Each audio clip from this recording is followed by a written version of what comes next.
Ang kwentong ito ay hango sa totoong buhay. Mula ito sa isa nating kabayan na itago na lamang natin sa pangalang Rael. Walang eksaktong taon, probinsya ng Aklan. Sige Rael, pabagsakin mo yung mga yan. Namimiyasa eh. Palibasa kasi walang kinakatakutan. Wika ni Buksok habang pinapanood ang kababatang si Rael na makipagbakbakan. Pinagtutulungan nito ng 4 na katao, ngunit walang panama ang mga ito sa kakaibang lakas ng binata. 25 taong gulang itong si Rael, naninirahan sa isang baryo, hindi kalayuan sa kabisera ng kanilang bayan. Kilalang basagulero at sanggano ang binata, ngunit sa kabila ng negatibong pagkakakilanlan, may tinataglay na kabaitan si Rael. Kinagigiliwan ng mga taong nakakakilala sa kanya ng totoo. Sa susunod na manggulo kayo sa baryong to, siguraduhin yung sapat ang baon yung tapang at lakas ng katawan. Ang lalakas ng loob yung manggulo dito, wala naman pala kayong binatbat. Wika ni Rael, matapos gulpihin ng 4 na kalalakihan na dumayo upang manggulo. Narinig yun naman siguro yung kaibigan ko. Magsipaglayas na kayo at huwag nang babalik pa rito. Nagtakbuhan ang mga kalalakihan palabas ng baryo. Nagtawa na naman ng mga tao dahil takot na takot ang mga ito. Mukhang may kaaway ka na naman, Raela. Ano na naman ang nangyari? Wika ni Mang Baltasar. May mga nanggulo lang po, Manong Baltasar. Bakit po kayo dito? Wala po bang hakutin sa bodega? Yun nga ang dahilan kung bakit ako nandito. Dahil kakailanganin ko ng tulong nyo ni Butsok. Tambak na mga sako ng nabilad na palay. Wala akong makatulong para ipasok ang mga yon. Hoy naku, salamat naman at may trabaho. Tara Rael! Mga ilang sako ho ba ang kailangang ipasok sa bodega? Kaunti lang naman. Hindi aabot ng 100. Siguro kaya na nating 3 yon. Hapon na ho eh. Ano pag ginagawa natin dito? Matapos ang pag-uusap, tumuloy na ang 3 papunta sa bodega ng palay. Mabilis lang natapos ng mga ito ang trabaho. Kaya bilang kabayaran, binigyan ni Baltasar ang 2 ng kaunting halaga. Total maaga pa naman. Bakit hindi muna tayo tumambay sa tubaan ni Mang Delio? Sige, pero wag kang papasobra. Maaga tayo alis bukas. Abay oo naman. Ano tara? Habang nasa tubaan, napansin ng binata ang isang kahinahinalang lalaki. Panay ang tingin nito sa kanila. Alam ni Rael na dayo ito dahil walang taga-baryo ang nakakatagal ng titig sa kanya. Tumayo ang binata at akmang lalapit sa lalaki, kaso biglang lumakad palabas ng tindahan. Anong problema nun? Bakit biglang umalis? Ewan ko ba? Magtatanong lang naman sana ako eh. Uy, tama na yan, gabi na oh. Umuwi na tayo. Sino kaya yung lalaking yun? Parang hindi siya taga dito sa baryo. Alam ko, Bot. Hindi talaga siya taga dito. Walang sino man ang nakakatitig sa akin ng lampas 2 minuto. Masama nga ang kutob ko sa taong yun eh. Parang tumatagos pati ang paningin ko sa kanya. Tumatagos? Baka naman lasing ka na. Ay, Butsak. Ito ba ang iniinom natin? 1 galon lang ang naubos ko. Hindi ako tatamaan sa ganun. Eh kung ganun, bakit ka mo tumatagos ang tingin mo dun sa tao? 2 bagay lang, Butsok. Aswang ang taong yon o hindi kaya naman engkanto. Biglang natigilan si Butsok sa sinabi ng binata. Lingid sa kalaman ng karamihan na ang dahilan ng lakas ni Rael, isang uri ng bertud mula sa kakaibang mutya. Ito ay ang itim na kampana. Nakuha ito ng binata 5 taon na ang nakakaraan sa tulong ng isang matandang albularyo. At para maunawaan nyo ang lahat, Babalik tayo ng 5 taon sa nakaraan. Nang mga panong ito ay 20 anyos pa lang si Rael, nag-aaral ng lihim na karunungan kasama ang nakakatandang pinsan na si Baltasar. Sa ilalim ng pagtuturo ng isang matandang manggagamot, nagkaroon ng kaunting kaalaman ang binata tungkol sa mga mutya. Nang mga panong iyon ay may tanga na ang binata, gaya ng mutya ng suso, mutya ng bigas. Ito ang kauna-unahang pinagkalob sa kanya ng albularyong si Mang Estong. Ginawa ito ng matanda dahil nais niyang sundan ni Rael ang mga yapak bilang isang manggagamot. Sa kasamaang palad, wala sa bokabularyo ng binata ang pagiging albularyo. Bakit ba ayaw mong maging albularyo, Rael? Mahusay ka naman sa larangan ng panggagamot. Sayang naman ang kakayahan mo kung hindi magagamit. Tama po kayo tay, pero pakiramdam ko kasi hindi ako yung tipo ng taong gaya nyo eh. Tinitingala at ginagalang ng mga kababaryo natin. Alam nyo naman sa ganong tingin nila sa akin, hindi ba? Walang taong hindi kayang magbago, Rael. Pag-isipan mong mabuti ang sinasabi ko para din yun sa ikabubuti mo. Ewan ko lang Manong ha. Duda ako sa sarili ko eh. Nga pala, may balak ba kayong gawin ngayong Biyernes Santo? Wala naman. Kukunin ko lang yung ibinaon kong lana para mapalitan ng panibago. Bukod dun wala na eh. Bakit mo na itanong? May balak ho sana akong pumunta sa kabilang baryo kasama si Manong Baltasar. Alam ni Mang Estong kung ano ang binabalak ng mga ito, lalo na't kasama ng binata ang pinsang si Baltasar. Nako, baka kung anong kalokohan na naman ang gagawin niyong magpinsan. Talagang tatamaan kayo sa akin. Hindi po kalokohan ang punta namin sa kabilang baryo. Dadayuhin namin ang lumang simbahan. Ang sabi ni Manong Baltasar, naroon pa rin daw yung itim na kampana. Gusto ko sanang makuha yung mutya na yun eh. Napahinto sa ginagawa ang matanda at tinignan si Rael. Nababaliw na talaga yung pinsan mo. Hindi niyo alam kung gaano kadelikado ang pinapasok niyo. Malakas na engkanto ang nagbabantay sa mutya ng itim na kampana. At kahit pagsamahin pa ang lakas niyong dalawa ni Baltasar, wala rin kayong magagawa. Wika ng matanda at dagdag pa nito. Minsan na siyang sumubok na kunin ang mutya ng itim na kampana na naging dahilan ng pagkaputol ng kaliwang kamay. Isama pa dito ang pagkabulag ng isang mata. Alam ko ang panganib na kaakibat ng pagkuha ng mutya. Ang totoo, ito rin ang unang beses kong susubok Manong. Medyo kinakabahan nga ako eh. Malakas ang pananalig ko sa mga aral na natutunan mula sa inyo. Siguro naman kung sakaling hindi namin makuha ang mutya, magagawa naming makaligtas, hindi ba? Wika ni Rael. Ay nako, kung yan ang gusto niyong gawin, wala na akong magagawa. Mag-iingat kayo. Tandaan mo, Rael, huwag ipipilit ang hindi para sa'yo. Wika namang Estong. Pagsapit ng Huwebes Santo ng gabi, pumunta sina Baltasar at Rael sa kabilang baryo bilang paghahanda sa pagkuha ng mutya. Dito muna tayo sa kabisera. Mas mabuting pumunta tayo doon bandang 11:00. Nang sa ganon tulog na mga tao at sigurado namang walang ibang susubok na kunin ang mutya ng itim na kampana. Takot lang nila makasagupa ang gabay nun. Wika ni Baltasar. Kumpiyansa itong magagawa nilang kunin ang mutya dahil matagal na itong pinaghahandaan. Medyo kinakabahan ako sa gagawin natin Manong. Ito ang unang beses kong susubok na kumuha ng mutya. At isa pa sa pinakamalakas na uri. Hindi ako sigurado kung magtatagumpay tayo. Huwag kang mag-alala. Dahil siguradong makukuha natin ngayon ang mutya. Magtatagumpay tayo, Rael. Magtiwala ka lang. Paano kung sakaling hindi natin kayanin Manong?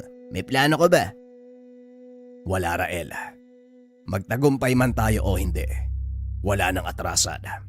Dahil sa oras na makapasok tayo sa kampanaryo, hindi na tayo makakalabas. Maliban na lang kung isa sa atin ang makakakuha ng mutya ng itim na kampana.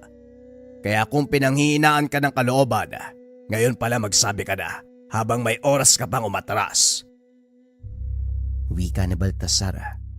Ngunit buo na ang loob ni Rael. Hindi naman nandito na tayo eh. Wala nang oras para umatras. Kung ganon, magkarga ka ng poder. Dahil pag-akyat pa lang natin siguradong sasalubungin tayo ng napakaraming engkanto. Wika ni Baltasar. Nagkarga ng poder ang binata. Saktong 11:50 nang matapos si Rael. Tumayo ito at inaya ang pinsan. Halika na Manong. Hindi tayo aantayin ng mutya. Wika ng binata. Sabay takbo papasok ng lumang kampanaryo. Sa bungad pa lang ramdam na ng dalawa ang napakabigat na presensya. Hindi lang iisa, kundi daan-daang engkantong nagpupumilit na makaakyat sa tuktok ng tore. Ako ang gagawa ng daanan. Sa oras na libre, tumakbo ka ng mabilis paakyat sa tore. Wika ni Baltasar. Binunot nito ang binasbasang itak. Sinugod ang mga engkanto. Nakasunod naman si Rael na may hawak na buntot ng pagi. Isang garapon ng pinaghalong apog at asin. Kinuha ito ni Baltasar at isinaboy sa mga nilalang. Nagsipagtalunan sa hagdan ang mga ito. Nang makahanap ng madadaanan, dali-daling tumakbo si Rael paakyat sa tuktok ng tore. Pagkarating sa itaas, tumambad sa binata ang malaking itim na kampana. Nakatayo sa tabi nito ang isang nilalang na may 10 talampakan ang taas. Isang tao na naman ang nangahas na sumubok na kunin ang mutya. Ang tanong, magtatagumpay kaya? Subukan mo akong pigilan nang malaman mo. Bakit naman kita pipigilan?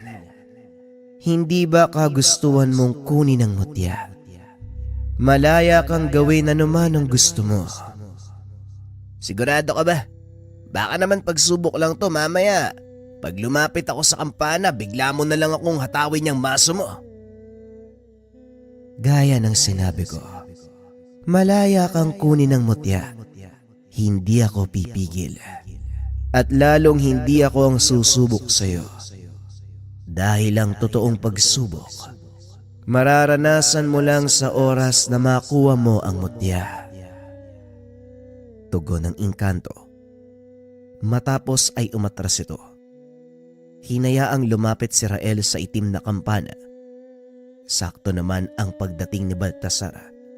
Sinubukan itong pumasok ngunit pinigilan siya ng gabay. Mag-iingat ka, Rael. Wala na ako magagawa para tulungan ka. Hindi ako makakapasok. Isang tao lang ang pinapayagan ng mutya.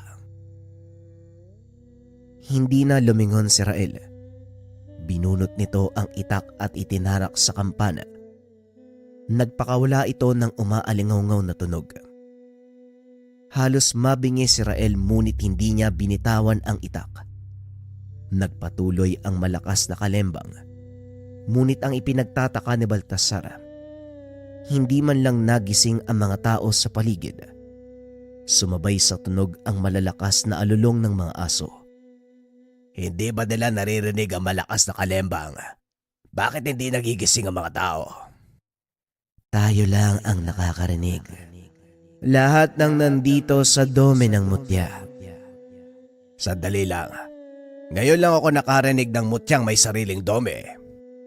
Tanging ang mutya ng itim na kampana ang merong ganong uri ng katangian. Hindi mo ito makikita sa ibang mutya, kaya walang nakakapasasantas na ito.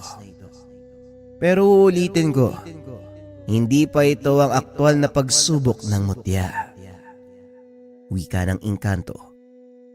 Hindi na kumibo si Baltasar dahil maging siya alamang tungkol sa bagay na ito. Muling ibinaling ni Baltasar ang atensyon sa nakababatang pinsan. Patuloy nitong pinaglalabanan ang malakas na tunog mula sa kampana. Halos magdugo na ang tenga nito sa sobrang lakas ng ingay. Ngunit pilit niya itong tiniis. Hindi binitawan ang itak. Naramdaman ni Rael na unti-unting lumalambot ang kampana. Alam nitong iyon ang pagkakataon para kunin ang mutya. Natanda nito ang sinabi ni Baltasar na kung ano man ang matatapyas mula sa kampana, yun na mismo ang mutya. Pinihit ng binata ang itak at nahiwa ito ng palang para makakuha ng maliit na bahagi. Kasing lambot ng taba ng baboy ang kampana ng mga sandaling iyon. Mabilis na umiwalay ang kaperasong tipak. Saka palang tumigil ang malakas na ingay mula sa kampana.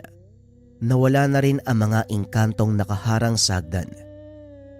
Biglang nabalot ng nakakabinging katahimikan ng paligid. Dinampot ni Rael ang peraso ng kampanang nahulog. Binalot ito sa pulang tela. Anong nangyari? Bakit biglang nawala ang mga engkanto? At saka nasa na yung malaking nilalang? Mukhang nagtagumpay tayo, Manong. Nakuha ko na ang mutya. Siguro oras na para umalis. Wika ni Rael. Wala namang naramdamang kakaiba ang binata hanggang sa makarating sila sa tahanan. Umaga na nang makauwi ang mga ito. Nag-aabang sa atangan ng bahay si Mang Estong. Anong nangyari sa inyo, Aber? Mukhang wala namang kayong ginawa. Nagsayang lang kayo ng oras at pagod sa pagpunta roon. Hindi utay. Nakuha namin ang mutya ng kampana. Ngunit ang ipinagtataka ko, hindi nangyari ang inaasahan ko. Anong ibig mong sabihin? Ano pa ba ang inaasahan mong maganap? Tanong ni Mang Estong. Sa pagkakataong iyon si Baltasar ang sumagot. Walang kahirap-hirap na nakuha ni Rael ang mutya. Yon ang inaalala niya. Dapat lang mag-alala ang pinsan mo dahil ang pagsubok ng mutya ng itim na kampana hindi mangyayari sa mismong araw na kinuha mo ito. Mag-antay ka dahil darating ang pagsubok na yon. Wala nga lang makakapagsabi kung kailan o paano. Wika ni Mang Estong. Makalipas ang ilang araw, wala namang nangyaring kakaiba. Nagpatuloy lang sa araw-araw na pamumuhay si Rael. Wala ring pagbabago sa katawan ng binata, kaya naisip nito na baka walang epekto ang nakuwang mutya. Hanggang isang araw, naimbita nito na dumalo sa isang handaan. Dahil wala namang gagawin, sumama ito sa pinsang si Butsok. Hindi kilala ni Rael ang mga tao roon, kaya tahimik itong nakaupo sa sulok. Hindi ito nakikipag-usap sa ibang tao, maliban kay Butsok.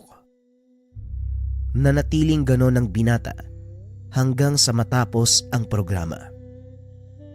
Nang mag-iinuman na, dito na kumilos si Rael. Tahimik na uminom kasama si Butsok nang lapitan sila ng isang lalaki. Mukhang nagsosolo yata kayong dalawa. Anong meron? Ayaw niyo bang makisama sa amin? Pasensya na pero hindi ko kasi kilala yung mga tao dito kaya nahihiya kami makisali. Naimbitahan lang din kasi. O baka naman nagdadaylang ka lang kasi wala kang tiwala sa mga taga dito. Huwag kang mag-alala. Hindi ka namin lalasunin. Tara doon sa mesa namin nang makakilala ka ng bagong kaibigan. Wika ng lalaki. Nagkatinginan si Butsok at Rael. Bilang pakikisama ay pumayag ang mga ito na makiupo sa kabilang mesa. Nagpakilala ang lalaking Limuel, samantalang ang tatlong kasama nito ay hindi umiimik. Parang nakakahiya namang makisalo sa mga kasama mo, Limuel. Ayaw yata nilang nandito kami. Alis na lang kami. Isa pa maggagabi na din Medyo malayo pa ang uuwian namin. Tumayo ang dalawa para magpaalam. Ngunit pinigilan ang mga ito ng isa sa mga kasama ni Limuel. "Huwag kayong bastos ha. Kayo na nga ang inanyayaan. Kayo pa ang may ganang umalis." Wika ng lalaki. Inawat ito ni Limuel. "Hoy Paeng, kalmahan mo lang. Hayaan mo nang makauwi yung mga bago nating kaibigan. Arael, pagpasensyahan mo na si Paeng ha. Medyo marami nang nainom yan eh. Sige na, ako nang bahala dito." Tugon ni Limuel. Mabilis nang umalis ang dalawa. Nilingon ni Rael ang pangkat. Nakita nitong patuloy pa ring nakatingin yung Paeng sa kanya. Habang nasa daan nag-uusap ang dalawa, medyo malayo na sila sa mismong tahanan ng kaibigan ni Butsok at halos wala ng kabayan sa lugar. Lukong tao yun ah. Pagdidiskitan ka pa yata, Rael? Kaya mo na. Lasing na yung tao. Kung sa bagay. Nga pala parang may kakaiba dun sa Limuel na yun. May napansin ka ba? Oo. May tangan siyang mutya. At siguro, kung nagtagal pa tayo, yon ang mapag-uusapan natin. Ayoko pa naman na mga ganong usapin. Kasi minsan, nauuwi sa subukan. Napahinto sa paglalakad ang dalawa. May mga kalalakihang humarang sa daanan. Sinasabi ko na nga ba eh. Iba talaga yung kutob ko sa mga taong to eh. Ang mga taong nakaharang sa daan, walang iba kung hindi sina Limuel at Paeng. Pasensya na ha. Nabiting kasi yung kasama ko sa usapan eh. May ilang bagay lang kaming gustong itanong sa inyo. Pasensya na rin pero kailangan na naming umuwi. Pwede naman siguro na sa susunod na natin pag-usapan yung tungkol dyan. Sa kasamaang palad, may ibang plano ang mga kalalakihan. Pwede sana. Kaso mas gusto namin ngayon eh. At isa pa, nasa iyo ang matagal ko nang hinahanap. Anong ibig mong sabihin? Alam kong tangan mo ang mutya ng kampana, pero bakit hindi mo ginagamit? Wala naman kasing paggagamitan. At saka hindi ako yung tipo ng taong mahilig sumubok ng mutya. Para sa akin, hindi mo nare-respeto ang bagay kapag ginawa mo yun. Wika ni Rael. Tumawa ng malakas si Limuel. Alam mo, yan ang pinaka nakakatawa kong narinig mula sa isang antingero. Paano mong malalaman ang bisa ng mutya kung hindi mo ito susubukan? Mawalang galang na kaibigan. Pero magkaiba kasi tayo ng prinsipyo eh. Para sa akin, hindi kailangang subukan ng tangan ko dahil malaki ang tiwala ko at pananalig sa kanila. Sa oras na kakailanganin, hindi nila ako ilalaglag. O sige, gusto kong subukan niyang sinasabi mo. Susugod na sana si Limuel nang biglang may nagsalita. Kung ako sa'yo, Limuel, hindi ko na susubukan pa dahil siguradong magsisisi ka. Napalingon si Limuel. Nagulat nang makita si Baltasar. Yun na nga ang maganda eh. Alam mo Baltasar, malaking bagay para sa akin ang masubukan ng bisa ng isang mutya bago ko ito makuha. At sa oras na mabigo ang binatang to, kukunin ko sa kanya ang mutya ng itim na kampana. Nagulat si Rael sa sinabi nito. Hindi niya alam ang gagawin ng mga sandaling iyon. Ngunit wala nang magagawa. Hindi na maaaring umatras. Alam mo, Limuel, hindi pa nagagamit ng pinsan ko ang mutya ng itim na kampana. Dalawang bagay lang ang maaaring mangyari. Magawa mo siyang talunin dahil hindi napagana ni Rael ang mutya. O ikaw ang uwing lasog-lasog ang katawan. Mamili ka. Yun nga ang gusto kong patunayan. Ikaw Baltasar, ano sa tingin mo mangyayari? Hindi ko masasagot ang tanong na yan. Bakit hindi ikaw mismo ang magpatunay? Tugon ni Baltasar. Ibinaling ni Limuel ang atensyon sa binata. Kalmado pa din ito, na tila ba wala lang sa kanya ang kasalukuyang sitwasyon. Hanga din ako sa tapang mo bata, ano? Palibhasa di mo ko kilala eh. Kaya nagagawa mong maging kalmado sa ganitong sitwasyon. Siguro kung alam mo lang yung magagawa ko, malamang nagmamakaawa ka na para sa buhay mo. Wika ni Limuel. Napangiti si Rael sa sinabi nito. Pasensya na, pero hindi ako yung tipo ng taong nadadala sa pananakot na salita. Kalmado ako kasi parang alam ko na kung sinong mapapahamak. Hindi ako yun. Anong sinabi mo? Ang haba na na. Ayoko nang ulitin. Bakit hindi ka nalang sumugod para mapatunayan mo ang sinasabi ko? Aba, ayos ka rin ah. Pwes maganda ka. Dahil hindi ko papalampasin ang kayabangan mo. Biglang sumugod si Limuel. Inundayan ng suntok ang binata. Nagulat na lang si Rael. Lalo na nang tamaan ng kalaban ang puno sa likuran niya. Halos madurog ang katawan nito dahil sa lakas ng suntok. Bagaman nagawang ilagan ni Rael ang atake, alam nitong malaking pinsala ang matatamo kung sakaling sa katawan niya tumama. Nagtaas ng depensa ang binata at muling hinarap si Limuel. Napakabilis ng kilos nito na halos hindi masabayan ang mga atakeng binibitawan ni Limuel. Anong problema, bata? Bakit puro ilag lang ang ginagawa mo? Nasaan ang pinagmamayabang ni Baltasar? Wika ni Limuel. Hindi naman nagsalita ang binata. Sa halip ay tumakbo ito papunta sa gawing likod ng kalaban. Saktong paglingon, biglang dumapo ang malakas sa suntok sa kanyang panga. Tumilapo ng malayo si Limuel, nawalan ng malay. Pagbagsak nito sa lupa, inalalayan siya ng kasama para tumayo. Tama na, Limuel. Mapapahamak ka lang sa ginagawa mo. Wika ni Paeng. Nagising si Limuel at sinampal-sampal ang sarili upang makabalik sa wisyo. Pwede ba, Paeng? Huwag kang makialam. Nakachamba lang ang isang yan eh. Sa susunod, hindi niya na ako magagawang patamaan. Tugon ni Limuel. Tumayo ito at huminga ng malalim. Matapos ay muling sumugod kay Rael na siyang pinakamalaking pagkakamali. Nakatayo lang si Rael, ngunit nang suntukin nito ni Limuel. Naglaho na parang usok ang binata.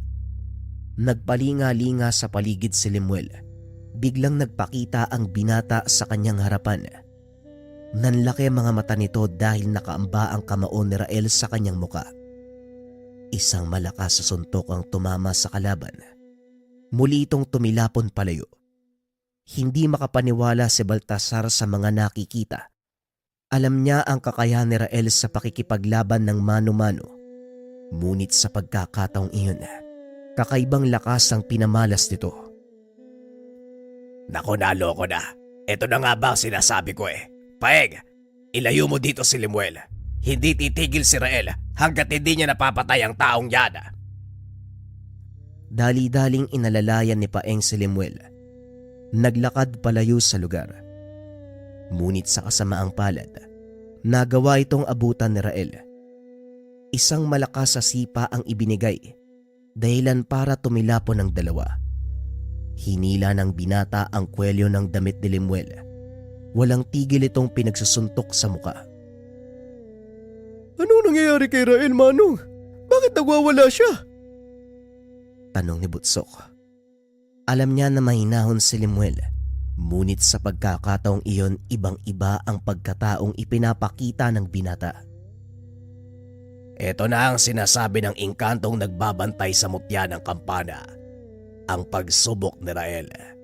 Dito malalaman kung talagang makakayanan niyang pigilan ng sarili at kung karapat-dapat siya sa mutya.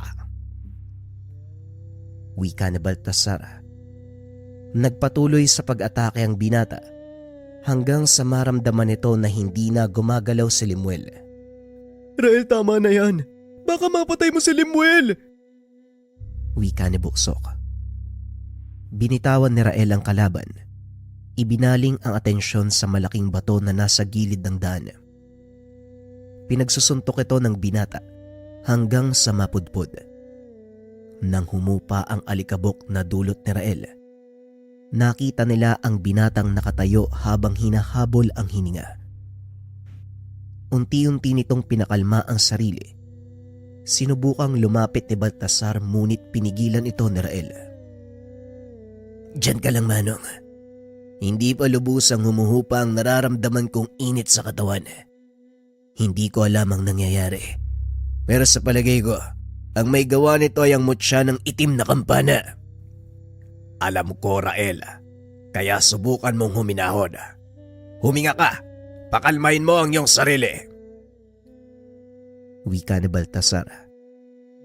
Mabilis namang tumakbo ang kasama ni Limuel palayo. Sa takot na siya naman ang pagbalingan ng binata. Maya-maya ay huminahon na si Rael. Naglakad ito papunta kay Baltasar. Hindi ko alam kung ano nangyari. Parang biglang may sumapi sa akin. Tapos hindi ko mapigilan ang mga kamay ko. Nakikita ko naman ang ginagawa. Pero maniwala ka, Manong. Hindi ako yun. Alam ko, Rael. Yan na ang sinasabing pagsubok ng engkanto. Kung ito man ang pagsubok, pues sisiguraduhin kong malalampasan ko yan. Sandali lang at magpapahinga ako ng kaunti. Parang naninibago ako sa katawan ko. Wika ni Rael. Matapos ay naupo ito sa gilid ng daan. Isinandal ang sarili sa puno. Ilang minuto ay tuluyang nakaidlip. Binuhat na lang ito ni Baltasar pauwi sa kanilang tahanan. Ano nangyari dyan sa pinsan mo? Nasobran ba yan sa inom? Nakasalubong ko sila ni Butsok sa daan. Ayon, tulog na ang isang yon sa kwarto niya. Marami yatang nainom nila, Teo. Hindi niya sinabi kay Mang Istong ang katotohanan dahil siguradong maging siya ay masisermonan. Kinabukasan nagising si Rael. Masakit ang buong katawan. Lumabas ito ng silid at nakasalubong ang ama. Magandang umaga po, Tay. Pasensya na, ginabi kami ng uwi. Napasarap ang kwentuhan kaya medyo umaba ang inuman. Wika ng binata habang sinasapo ang ulo. Alam ko, tulog na tulog ka nang ihatid ka ni Baltasar.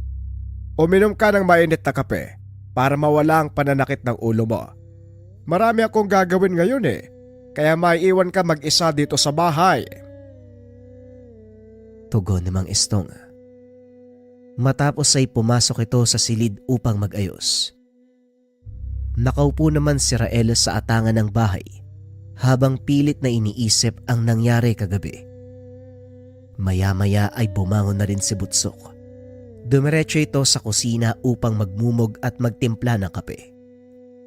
Matapos ay naupo ito sa tabi ni Rael. Alam ng binata ang ugali ng pinsan, kaya naman pinangunahan niya ito. Huwag kang magkakamaling magsalita ng tungkol sa nangyari kagabi. Nariyan si tatay. Mamaya marinig tayo at mapagalitan. Tumangulang si Butsok at umigop sa hawak na tasa.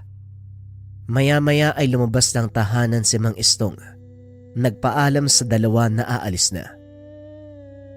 Kayo na muna ang bahala dito. Makakabalik din naman siguro ko mamayang hapon. Pero kapag ginabi, alam mo na ang gagawin, Rael. Tumangulang si Rael bilang tugon.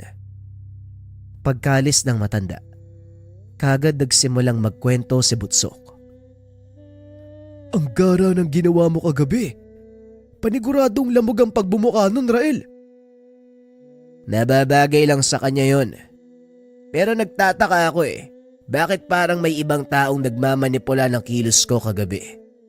Ramdam ko ang mga tama ng suntok ko kay Limuel. Pero parang hindi ako yung gumagawa nun. Sabi nga ni Manong Baltasar, Sinusubo ka daw ng mutyang nakuha mo.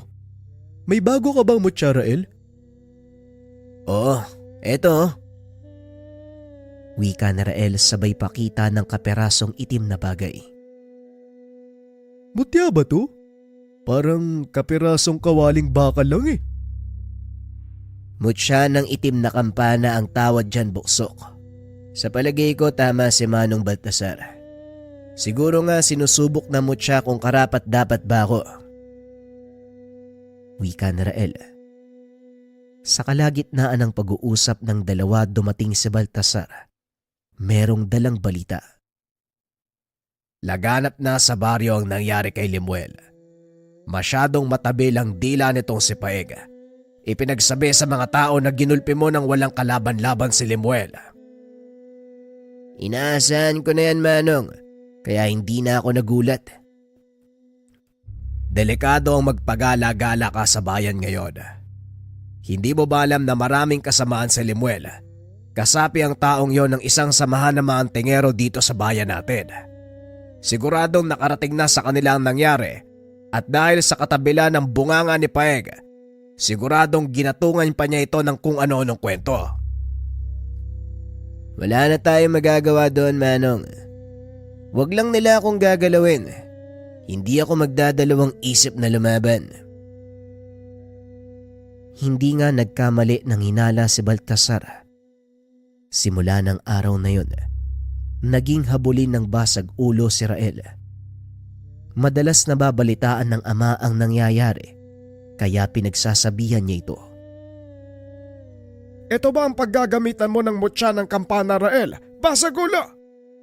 Hindi ka karapat dapat sa kapangyarihang taglay niyan. Kaya mas mabuti pang ibalik mo na lang yan kung saan mo nakuha. Ipinagtanggol ko lang ang sarili ko, Tay. Kesa naman hayaan ko na gulpin ako ng mga taong yun. Malaki ang naging pagbabago sa ugali ng binata. Simula nang mapa sa kanya ang mutya ng itim na kampana. Maging ang ama nito, parang hindi na siya kilala. Dito nagsimula ang bansag ng mga tao sa kanya bilang sanggano. Hayaan mo na ang taong yun. Ang importante hindi siya nanggugulo dito sa atin. Halika na, umuwi na tayo. Baka nababahala si Tatay Estong. Wika na Rael. Masayang naglalakad ang dalawa. Nagtatawanan pa ang mga ito nang biglang mapatigil sa paglalakad si Butsok. Anong ginagawa mo, Butsok? Ay nako, hindi ito ang panahon para maglaro ka. Alanganin sa edad natin yung ganyan ha. Halika na, bilisan mong kumilos. Wika na Rael. Ngunit hindi nagsasalita si Butsok. Nanlaki ang mga mata ng binata dahil nakita nito ang isang malaking nilalang nakatayo sa tabi ni Butsok. Wow! Isuko mo ang mutya ng itim na kampana. Hindi ka awang karapat-dapat na magmay-ari niya. Wika ng nilalang. Bagyang umatras si Rael. Ramdam nito na hindi pangkaraniwan ang nilalang na yun. Naglakad ito papunta sa kinakatayuan ng binata. Tumambad ang kabuang wangis ng nilalang. Ang katawan nito ay yari sa bato. Naglalakihan ang mga braso at paa. Halos siyam na talampakan ang tangkad. Pasensya na, pero hindi ko isusuko ang mutya ng itim na kampana, lalong-lalo na sa mga kagaya mo. Kung gusto mo itong makuha, kakailanganin mo munang dumaan sa ibabaw ng bangkay ko.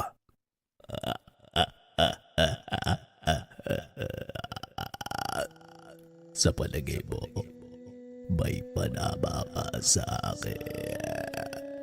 Tingnan mo ang malaking diferensya sa ating Panginoon. Anong magagawa ng malambot kong alaman kung iaambing sa katawan kong yari sa bato? Bakit hindi natin subukan ng magkaalaman? Tugon ni Rael sabay takbo palayo. Sinundan nito ng engkanto hanggang sa marating nila ang kagubatan. Dito mo ba gustong mamatay? Kung sa bagay, maganda ang lugar na ito. Walang makakakita sa sasapitin mo. Hindi yan ang iniisip ko kung bakit kita dinala dito. Umiwas lang ako sa maraming tao. Alam mo, naramdaman na kita kanina eh. Nung naroon kami sa kainan, hindi ko nga akalaing susunod ka talaga sa amin eh. Oo. Dahil gusto kong makuha ang mutyang hawak mo. Gagawin ko yun kahit ano pa ang mangyari. Isang bagay pa ang iniiwasan ko mangyari. Kaya kita dinala sa lugar na to. Ayokong mabulahaw ang mga tao sa gagawin ko. Tugon ng binata. Sabay pinag-umpog ang dalawang kamao. Lumikha ito ng malakas na tunog, dahilan para mapatras ang nilalang. 3 beses niya itong inulit, sabay sugod sa engkanto. Sa bawat suntok ng binata ay natitipak ang katawan ng nilalang. Gumante ng atake ang kalaban, ngunit hindi ito umuubra sa binata. Dahil maliban sa malakas na ataking taglay ni Rael, mataas na uri ng poder din ang bumabalot sa katawan nito. Sa nakikita ko, nagawa mo ng paganahin ang kapangyarihan ng mutya ng itim na kampana. Sa ngayon, malakas ka. Aaminin kong hindi kita kayang talunin.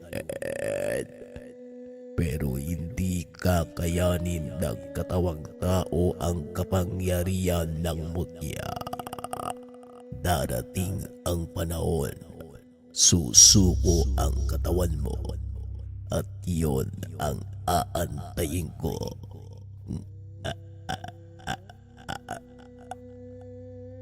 Wika ng nilalang. Matapos ay lumudito sa lupa at tuluyang naglaho. Wala ka palang sinabi. Binalikan niya si Butsok, na noon ay walang malay na nakahandusay sa tabi ng daan. But gising na. Hindi kita kayang buhatin, bumangon ka dyan, ang taba mo eh. Kailangan na nating umuwi. Nagising si Butsok. Dali-daling tumayo at tinignan ang buong paligid, na tila may kung anong hinahanap. Nasaan na yun? Nasaan na yun nilalang? Anong nangyari sa kanya? Wala na. Natakot yata sa akin eh. Biglang nawala. Tara, umalis na tayo dito. Dali-daling umalis ang mga ito sa lugar. Kinabukasan hinanap ng binata si Baltasar para sabihin ang nangyari. Gaya ng sinabi ko sa iyo noon, hindi lang tao ang naghahangad ng kapangyarihan ng mutyang hawak mo. Hinahabol din ito ng mga engkanto dahil sa taglay nitong kakayahan. Bukod sa binibigay nitong lakas sa akin, ano pa ang kakayahan ng mutya na hindi ko alam?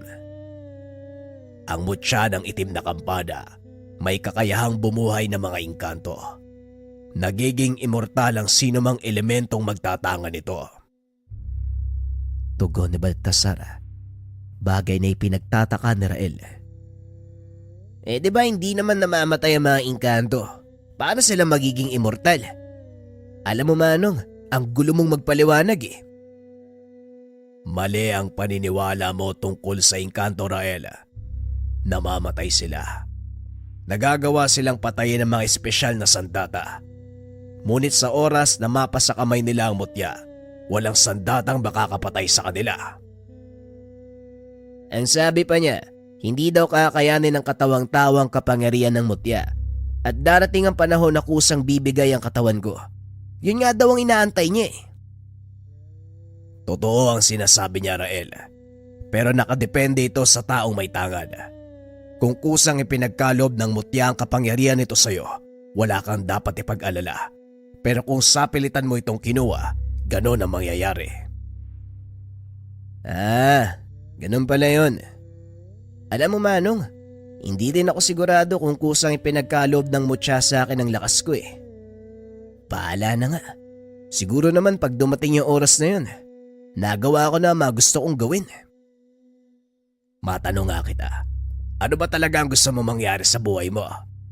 Binigyan ka naman ng pagkakataon ni Mang Istong na maging manggagamot pero hindi mo tinanggap. Anong gusto mong marating? Bakit ka nangungulekta ng mutya? Ni minsan, hindi pa nito nakakausap ang binata tungkol sa totoong dahilan ng pag-aaral ng lihim na karunungan. Matagal mo na akong kilala, Manong. At alam kong pagtatawanan mo ang sasabihin ko pero makinig ka. Isa lang naman ang gusto kong gawin. Magkaroon ng payapang buhay. Mangyayari lang yun kung wala nang mga tao at nilalang nasisira sa kapayapaan. At para mangyari yun, kailangan kong maging malakas. Napailing si Baltasar sa dahilan ng binata. Sa tingin mo ba, nangyayari ang sinasabi mo? Hindi ko rin pumasabi, Manong, pero sa palagay ko naman, matutupad ko to bago dumating ang sinasabi ng inkantong yun. Kung sakali mang iwanan ako ng kapangyarihan ng mutya, sisiguraduhin kong matutupad na ang lahat ng mga pinangarap ko. Hindi lang para sa akin, kundi para na din sa mga kababaryo. Wika ni Rael. Nakangiti lang si Baltasar. Ngunit sa kaloob-looban nito, humahanga siya sa ideolohiya ng binata. Napagtanto na hindi makasarili ang dahilan ni Rael kung bakit siya nagpapalakas. Ito din ang nakikitang dahilan ng Ginoo kung bakit ipinagkaloob kay Rael ang mutya ng itim na kampana. Kung ano man ang dahilan mo, nare-respeto ko yun, Rael. Pero isang bagay lang ang wag na wag mong kakalimutan. Yun ay ang magtiwala sa Diyos. Dahil wala kang magagawa kung hindi dahil sa Kanya. Alam ko yan, Manong. Maraming salamat sa pagpapaalala. Mauna na ako. Kailangan ko pang puntahan si Tatay Estong. Kasalukuyang nanggagamot ang matanda sa kabilang bayan. Malapit ng maggabi. Hindi pa rin ito umuwi. Sasamahan na kita. Total, wala naman akong ginagawa eh. O sige, ikaw ang bahala. Wala rin kasi si Butsok eh. Natakot sigurong lumabas ng bahay dahil sa nangyari. Lumakad ang dalawa papunta sa kinaroroonan ni Mang Estong. Isang pasyenteng sinasaniba ng engkanto ang pinunta nito. Saglit lang para kay Mang Estong ang ganong mga kaso.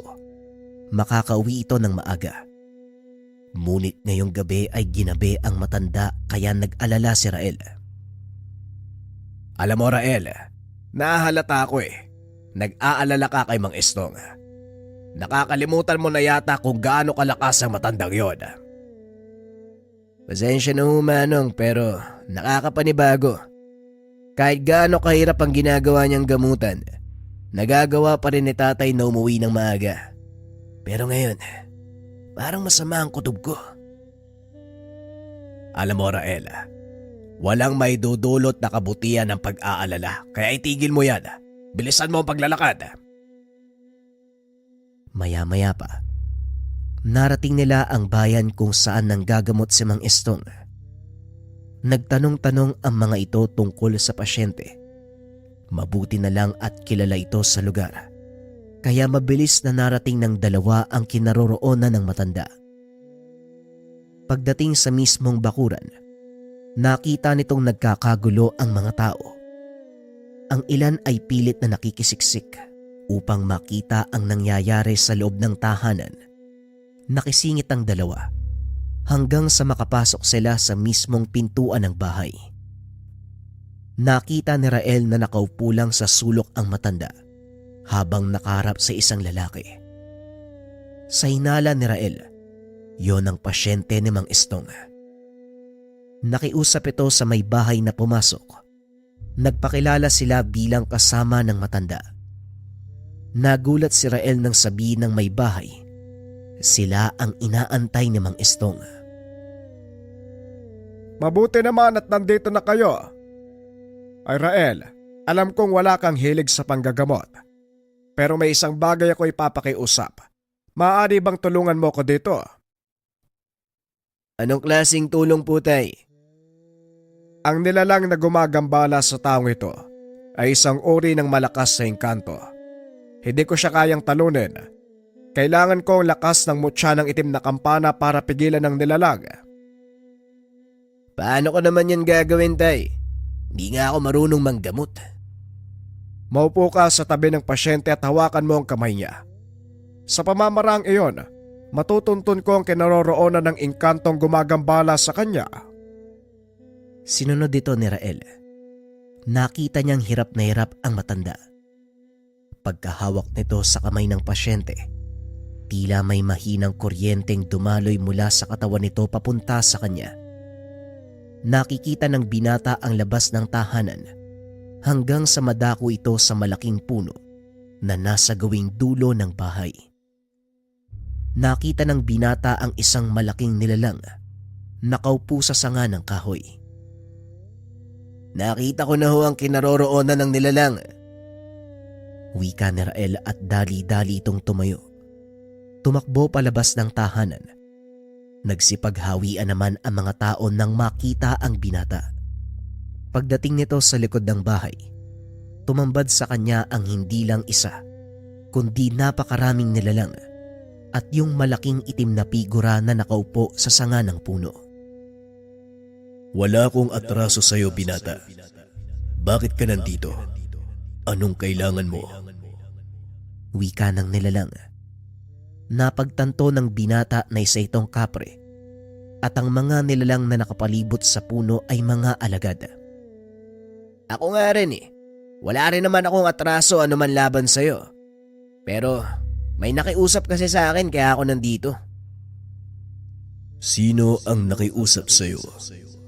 Isang matandang manggagamot. Nagkataon kasi na meron siyang pasyente na ginagambala na maingkanto. Pinapahanap niya sa akin at ikaw ang nakita ko.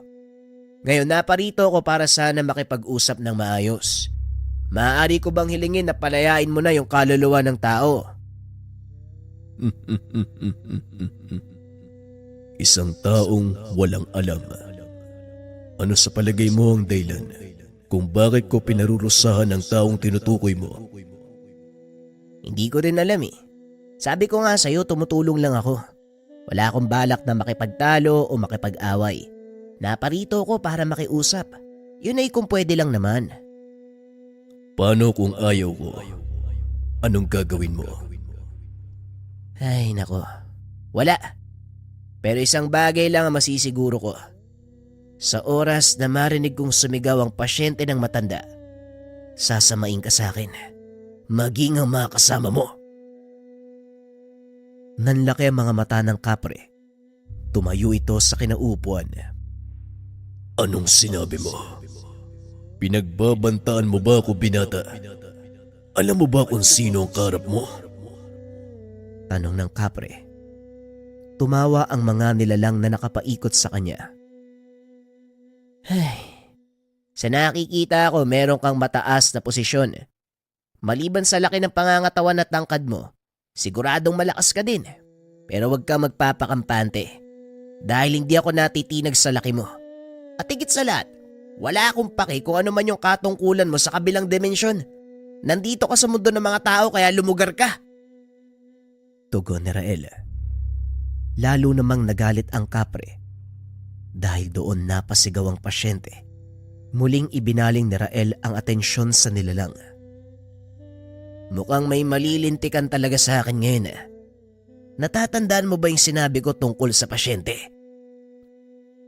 Oo. Wala akong pakialam. Pagmasdan mo kung paano kong patayin ang taong pilit mong pinoprotektahan. Nagbuga ng usok ang kapre. Lalong nagkagulo ang mga tao sa loob ng tahanan. Walang nakakaalam ng totoong nangyayari sa kinaroroonan ni Rael. Napangiti ang kapre habang naririnig ang sigaw ng pasyente. Napakasarap sa tenga ang sigaw ng mga kaluluwang pinahihirapan. Nararapat lang sa kanila yan dahil masyado silang abo. Hindi na nagawang tapusin ng nilalang ang sasabihin. dahil bigla itong sinuntok ni Rael. Nagulat ang mga nilalang sa ginawa ng binata. Tumumba ang kapre at halos hindi ito makatayo dahil sa lakas ng pagkasuntok ng binata. Hindi mo ba narinig ang sinabi ko sa'yo? Marahang tumayo ang kapre. Hinampas ang kamay sa lupa. Nagsipaglubugan ang mga nilalang nakasama nito. Lumitaw sa harapan ni Rael ang nakalaban niyang inkantong bato. Ngayon, tignan natin kung may magagawa ka talaga. Wika ng nilalang. Walang pagdadalawang isip na sumugod ang nilalang. Panay naman ang iwas ni Rael. Hindi nito napagandaan ang pagdating ng engkanto. Nagkita tayo muli, tao. Sa pagkakataong ito, ikaw ang patutumbay ko at kukunin ang mutya ng kampana. Subukan mo. Mamamatay muna ako bago mangyari yon. Wika ni Rael sabay sugod. Sunod-sunod na suntok ang binigay ng binata sa nilalang. Napapatras ito dahil sa tindi ng atake at sa bawat pagtama ng kamao ng binata, tila napupudpod ang katawan nito. Itinaas ng nilalang ang kamay at hinampas si Rael. Nagawang salagi ng binata ang atake, ngunit dahil sa lakas ay napatalsik ito. Wala pang mortal ang nakatalo sa akin sa isang laban. Hangal ka kung inakala mong mapapatay mo ko gamit lamang ang iyong kamao. Yan nga din ang gusto kong patunayan eh. Wika ng binata sabay sugod sa nilalang. Pinaulanan nito ng suntok ang katawan ng kalaban habang nagaganap ang sagupaan. Nagtataka si Baltasar kung bakit hindi pa nakakabalik si Rael, kaya nagpa siya itong sundan ng pinsan. Sandali lang, Tatay Estong. Susundan ko si Rael. Kanina pa yun eh. Wika ni Rael. Hindi naman nagsalita ang matanda, kaya lumakad na ang Ginoo. Mabilis niyang natunton ang kinaroroonan ni Rael dahil sa lakas ng mga tunog na nanggagaling sa kamao ng binata. Pagdating nito sa lugar, kapwa nakatayo si Rael at ang kalaban nitong engkanto. Nakita nitong tila nahihirapan ng kalaban. Anong kapangyarihan ang meron ka? Hindi yan ang katangiang taglay ng mutya ng itim na kampana. Nagkakamali ka. Sa totoo lang sasabihin ko sa'yo, hindi ako nakikipaglaban eh. May kung sinong nilalang ang gumagabay sa akin. Kaya hindi ko hawak ang mga ataking tumatama sa katawan mo. Hindi maaaring mangyari to. Di minsan, wala pang tao ang nakagamit ng kapangyarihan ng mutya ng kampana. Isang panlilin lang ang ginagawa mo. Hindi panlilin lang, kaibigan. Ito ang totoong kapangyarihan ng mutya. Mangyayari lang ito sa oras na magpasakop ka sa mutya at hayaan mong siya ang mangibabaw sa iyong pagkatao. Yun na nga ang ginawa ko. Isang kasunduan. Hinayaan kong manahan sa katawan ko ang mutya at bilang kapalit, pangangalagaan niya ako at bibigyan ng walang kapares na lakas. Wika ni Rael. Sabay sugod sa nilalang. Isang malakas na suntok sa ulo ang binigay nito, dahilan para tuluyang madurog maging ang katawan ng engkantong bato. Matapos patayin ng kalaban, muling lumitaw ang kapre kasama ang kanyang mga alagad. Hinarap ito ng binata, akmang susugod na nang biglang lumuhod ang malaking nilalang. Maging ang mga kasama nito, dumapa sa lupa bilang pagbibigay pugay. Napatunayan mong karapat dapat ka sa respeto naming mga engkanto. Hindi na kami lalaban. Susundin namin ang lahat ng sasabihin mo. Yun naman pala eh. Madali ka palang kausap eh. O sige, tanggalin mo na yung sakit ng taong yun. Wala akong pakialam sa dahilan mo kung bakit mo pinarurusahan ang pasyente ng maestro ko. Sa oras na gumaling siya, ako mismo ang kukulata sa kanya kung sakaling may nagawa siyang pagkakamali. Masusunod. Maraming salamat. Wika ng kapre. Matapos ay bigla itong nawala. Bumalik ang binata sa tahanan at sinundan naman ito ni Baltasar. Mabuti at nagawa mong talunin ang inkantong yon. Pero totoo ba yung sinabi mo? Nakipagkasundo ka sa mutya. Oo, Manong. Napagtanto ko na hindi siya mapapasunod ng sapilitan. Kaya nakipagkasundo ko maging tahanan niya. Wika ni Rael. Muli itong bumalik sa tahanan ng pasyente. At nang makita niyang maayos na ang kalagayan, hindi nagdalawang isip ang binatang itanong kung ano ang totoong nangyari. Ayon sa pasyente, siya ang nag-utos na putulin ang isang puno. Lingid sa kalaman nito na ang punong iyon, tahanan ng isang pamilya ng kapre. Ito ang dahilan kung bakit siya pinarusahan hanggang sa kamuntikang mamatay. Dahil sa pangyayaring iyon, napagtanto ni Rael na hindi lang puro dasal, hilot at kumbate espiritual ang ginagawa sa tuwing manggagamot. Paminsan, kailangan ding makipaglaban ng pisikal.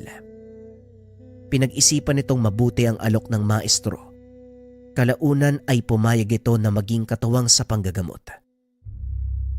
Sa paglipas ng panahon, tuluyang inako ni Rael ang responsibilidad ng matanda bilang manggagamot hanggang sa nakilala ito sa kanilang bayan bilang magaling na manggagamot na pumapatay ng mga engkanto sa pamamagitan ng kumbate pisikal.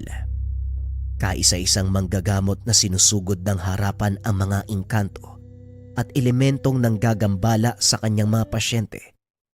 Ito ay sa tulong ng kanyang mutya, ang itim na kampana.